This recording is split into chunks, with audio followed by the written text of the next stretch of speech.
Okay, guys, we're going to get started. I'm really excited about today's topic, and I hope you are too. Whenever you hear this, I'd like for you to make certain afterwards that you get this into the hands of every person that you recruit, and as well as everyone that you can think of that's in your downline organization. So we're going to get started here in 1 second. All right. Okay, guys, I'm going to talk to you about how David Allen Capital through Bank Breezy can really disrupt this funding industry. And to be an innovative disruptor, you got to do some things that haven't been done before. And disruptors are really companies or systems that have the potential to change or entirely displace existing companies and industries. And a great example of that is with Amazon and Netflix. They began as new entrants in industries dominated by well-known established companies, and look how they are now. I mean, it's unheard of to walk into a household that doesn't have Netflix somewhere downloaded or doesn't use Amazon on a daily basis. Disruptive innovation is the idea that when a product, system, or service is introduced into an established industry and performs better or costs less than existing offers, it can displace the market leaders and even transform the industry itself. But how does this apply to the Bank Breezy platform? You probably already heard in the past this expression: insanity is doing the same thing over and over again and expecting different results. So think for a minute about how this applies to the funding industry. Relying on strategies that have served this industry in the past is not the way to build your business in the future. To stand out from the competition, you got to shake up the way that you do things. In other words, you need to be kind of a disruptor in the industry. And the way this applies to the Breezy platform is, number one, we're continually evolving all aspects of our platform. You're going to see more and more technology attached to it as the months go, as well as more and more innovative product services in the lending industry. To truly be considered a disruptor, however, it's not just enough to adopt a new mindset. You got to also adapt your business model and your company culture. And to do this, you need to create an atmosphere where creative, outside-the-box thinkers can thrive. And that's what we're trying to do here with the people that we bring on with us at Bank Breezy. The pandemic has changed the way that lenders have chosen to underwrite industry types and the risk of those industries. Lenders have now made internal decisions on what type of businesses they're going to fund, whether they want to have this type of business or that type of business, or they're going to specialize in this particular space of the market. They look at the percentage of revenue that they're going to use to determine what their funding amount. And I mean, they may only want to do 50%, they may want to do 200%. And how important the credit really is to the business owner. With all these credit repair companies and with the one particular bureau not updating like the other ones, the FICO scores, in my opinion, are becoming less and less a factor. But they still are in the industry. But I think more and more of the updated lender partners that we have are going to be looking at their own inside algorithms. But there's a host of factors when it comes to your client receiving funding that we got to look at. Now, if you're an ISO, a broker, you're not part of David Allen Capital, you're not part of the Bank Breezy platform, what do you got to do to be successful? Well, number one, you don't have 15 to 25 lender contracts, and that includes A, B, C, D lenders, you're not going to be successful because everybody has their own little box that they work in. You can't get, using OnDeck as an example, good luck getting a contract with them. I actually had a lender partner call me and said, I've got a pretty good size ISO. They're not able to get a contract with OnDeck, and I was wondering if we could possibly tag team and let them come through your platform. So I'm getting more information about who that ISO is and that sort of information. But the A lenders are looking for incredible amounts of experience before they want to give you contracts, even the B lenders. And Anybody can go to the C and D lenders and get contracts, but you're going to find out in a few minutes what good are they? What are you're going to go out there and you're going to do that? But if you don't know this industry and understand who's going to make the offer for what type of business, you're pretty much playing behind an 8 ball. You have to have a multi-million-dollar insurance policy to protect yourself from cyber attacks, from lawsuits, from other brokers inside your organization. That's just to name a few things, and we already have that. We got that. Otherwise, we wouldn't even be contracted with OnDeck and their group of companies. You got to have a marketing and a submission platform. Well, we got all of that. And you got to know you got to have knowledge of the legal landscape that's updated every single week. I mean, we just had some new information come in about California in the last month. Guys, if you don't have that kind of information and you're out there working it blind, you're gonna get yourself in a bind, and it'll probably wind up being a big financial bind for you. Lender requirements of a broker or a small ISO group are as follows. The A and B lenders require product knowledge. You got to show them that you've been experienced at this. You got to have monthly minimum just to keep a contract with them. A history of success in the industry, your own submission and marketing platform, and of course, insurance coverage. We have all that. You may be able to go out yourself and get 3 to 5 lender contracts from various C and D lenders. However, you don't have their loyalty. You're going to run into many cases where they move your file from their particular funding platform to their boiler rooms in their back, their call centers. This happens all the time. It doesn't happen to us because we know the lenders that we got 17 preferred ones, and those are the ones that we try to submit most of them to, but we got over 50 lender contracts out there. And a lot of them will put your file on a platform for syndication. That means that they're probably a larger ISO group than they are a lender, or they're such a small lender that they just don't want to put much money into each one of the deals, and they want to syndicate it, which, hey, you can go look at that syndication platform if you know how, and you can get most of the information that you need, the same kind of information you get from Trigger Leads.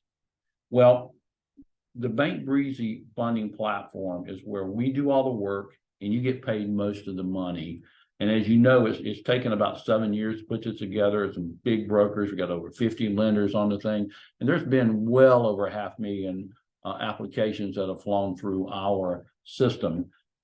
The benefit that you have there at David Allen Capital is pretty simple. Number one, it's a 100% online application process.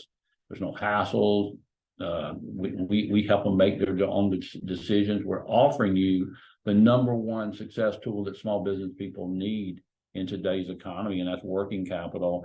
And you get paid on every deal. If it's funded today, the next day we pay, and a daily pay is going to keep you flourishing within this industry. You just got to get the word out, guys. And I want to tell you, and I'm going to give you some examples today. People are coming back 4 to 6 times to get more funding through us because we treat them the right way.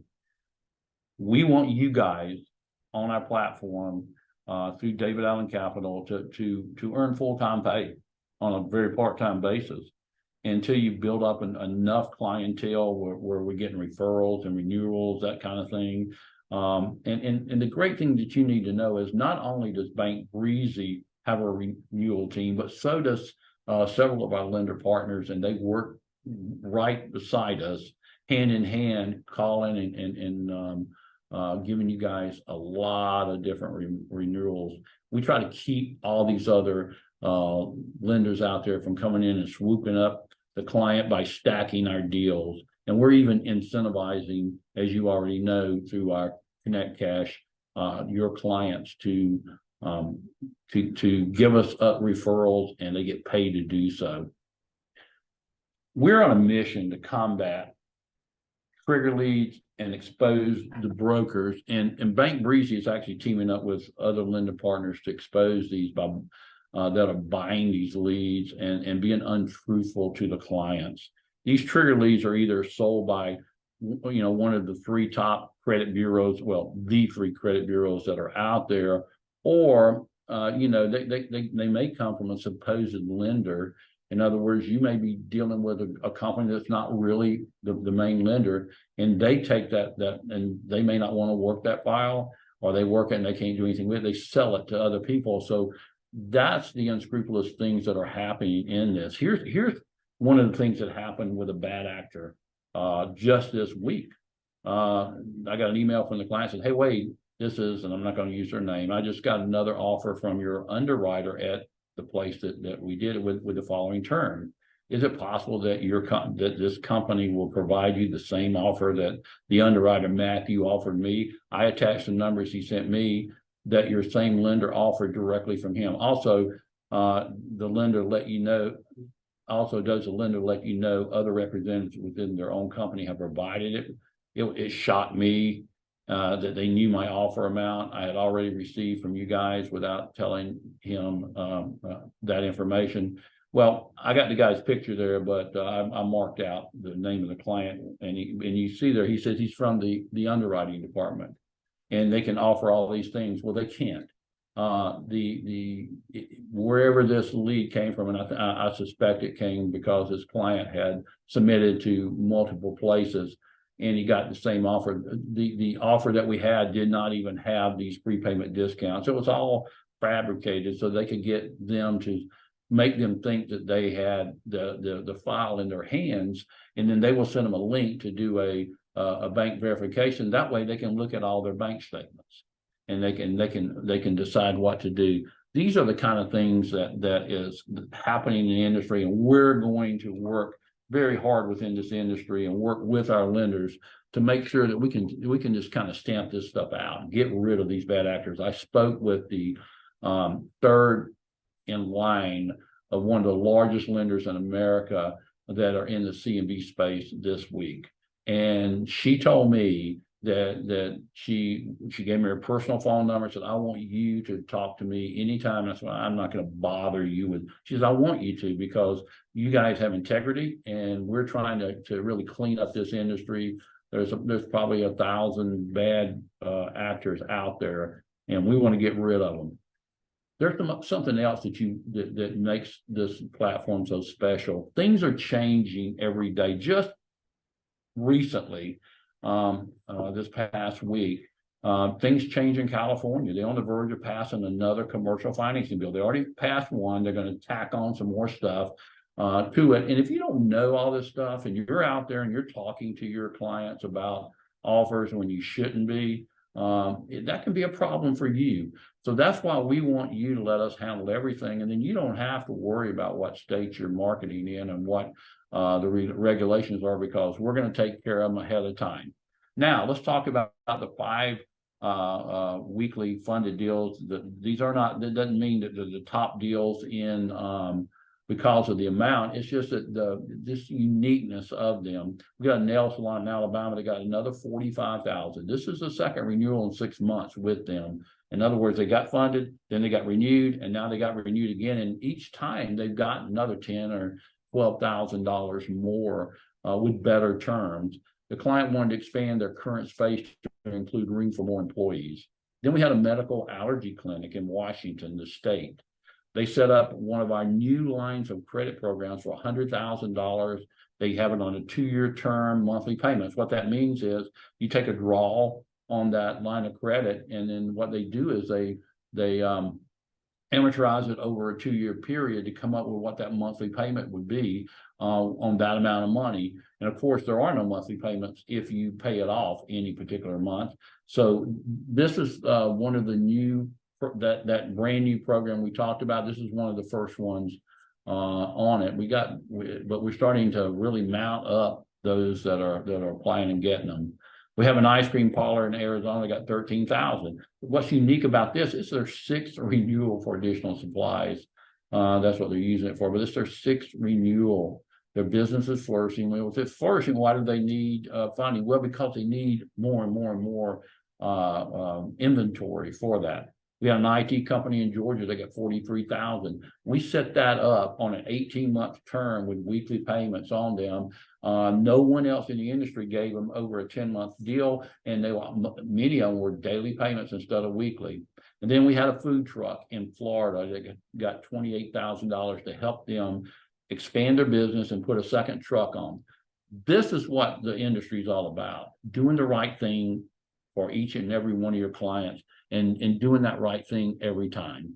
So if we have any questions here, we can, I'll stop sharing. We can answer them now.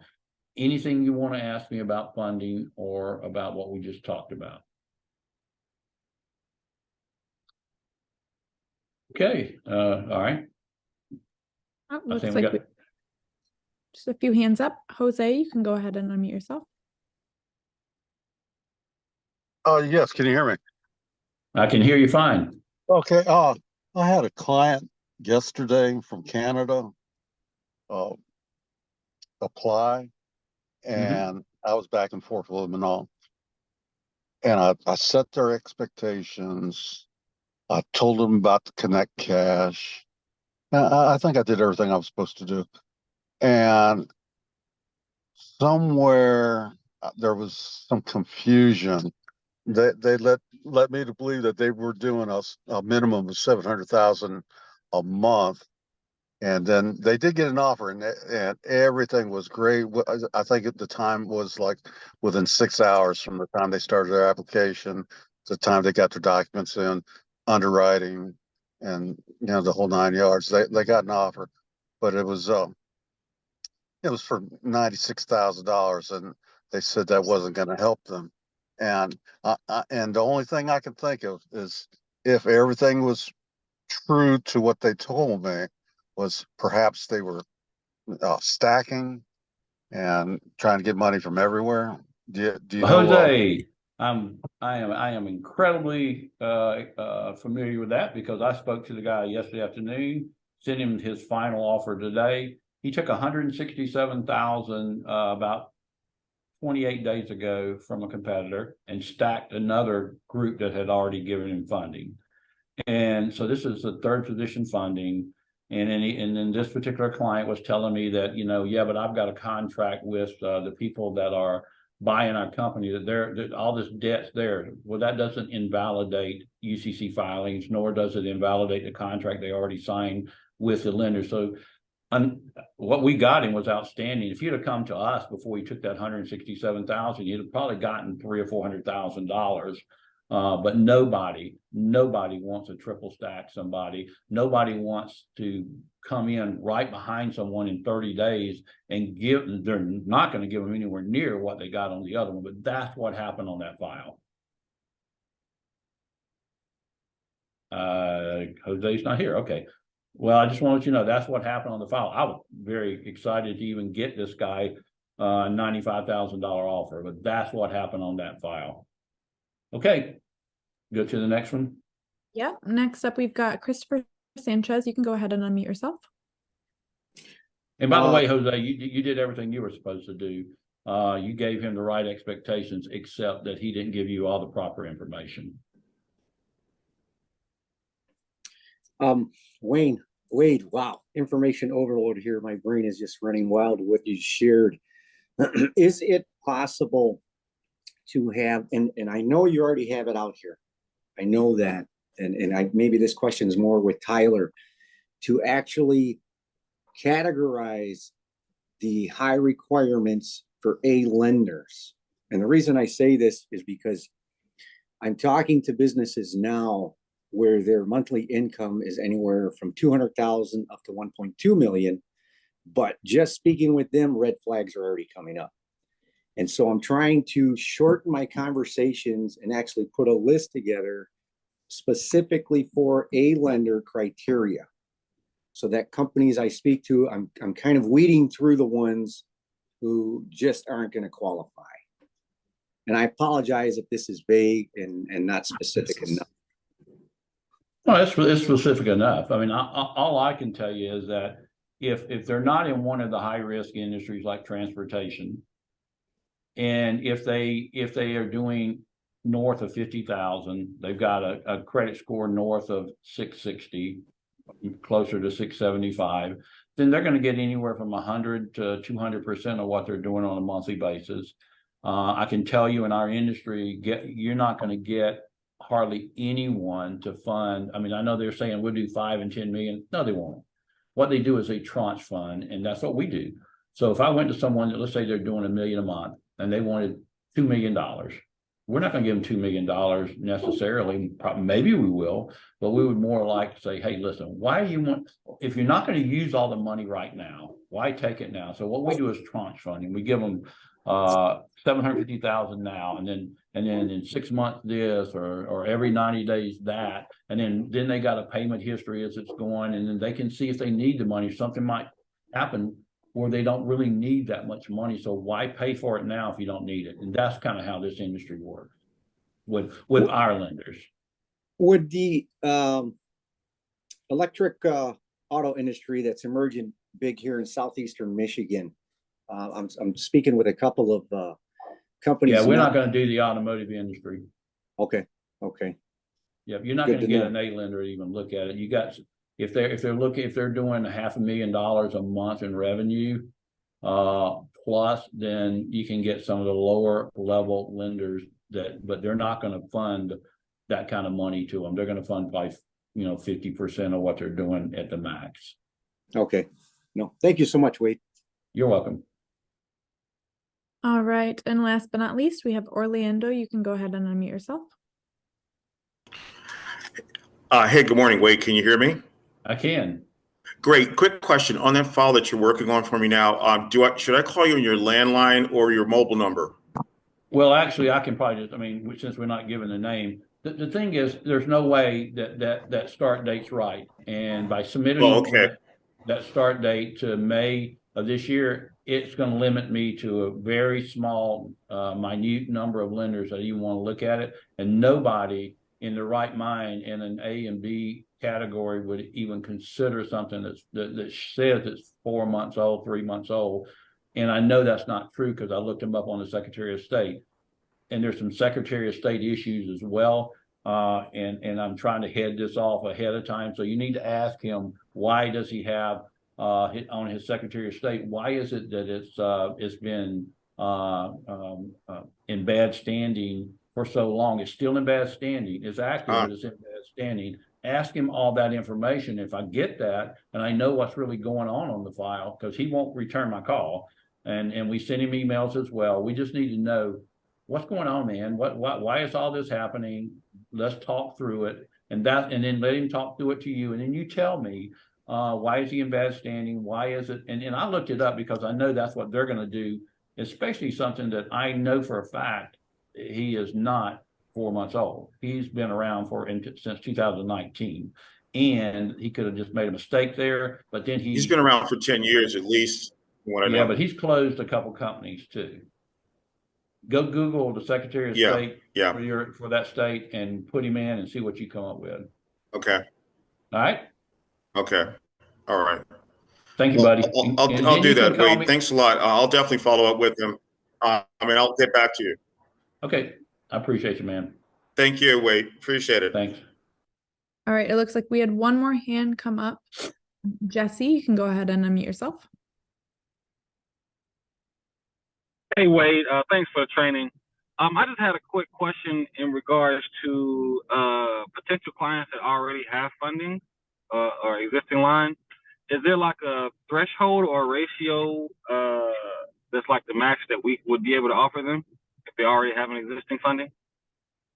Well, if they are, yeah, they're not going to ever get over 200% of what they're doing monthly. That's just not going to happen. But see, the way you keep getting renewals is they get 50% of it paid down, or now, if they're really a good client, it can only be 35%, and then they'll just keep. I mean, I got one client that's got 5 fundings in 3 different locations that is way more than 200% of what they're doing monthly. But they've been with us, and they continue to need renewal money for expansion, and it's every client, honestly, is a unique situation. It's not a cookie cutter, and so we can probably get them more as it goes. We can get them more than we got them the time before. Almost every time it's going to be a better term, and in some cases it can be more than we would normally have given them because they come back so many times and got funding with us. They've been a good client. Okay, yeah, no, I was thinking more so in line with like the example you gave earlier, when where the guy had like 128 or something, and you guys offered 98, or something. No, he took, the guy's doing, that other example, the guy's doing 700,000 a month, but he's already gotten 2 deals and equal to at least 60-70% of that, and he just took 167,000. If you just take, if you get funded in less than 45 days ago, you got funded. We don't come in and stack people. These lenders don't want to be stacked, because if you are a client and you stack them once or twice, they're not going to trust you anymore to give you renewal funding. And if they do give you renewal funding, you're not going to like the rates that they give you, because they don't want, if they stack these other people, they'll stack us. And stacking is a big no-no. By the way, the contract, just so everybody knows, in stacking, if any lender could go after them and ask for all the money because they were stacked. Nobody does it. But they can do it, and clients just need to be aware of that.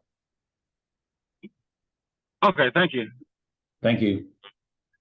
I guess that's everybody, right? Christopher Sanchez does have his hand up one more time, so let's see. Go ahead, Christopher. Oh, Wade, thank you for the clarification within the auto industry lending. Is there a resource that you could suggest that I could recommend to these manufacturers? Right now, they're explaining to me that it's really getting close to the red line, and if they can't get some funding, it's going to obviously impact their business. No, I'm gonna be honest with you. The only way they're gonna get is through equity-based funding, which they're gonna have to go out and get partners. And I don't know anybody in the lending space personally that would do that, but I don't know everybody in the lending space either. I try to be an expert in what we do as much as I can, but I would think they're gonna probably have to get some equity partners in that are gonna buy in. I mean, otherwise it's not gonna work. If you don't, I mean, if they're close to the red line, nobody's gonna fund them anyway. So you almost got to get an equity partner in there that sees your vision and takes part of your company.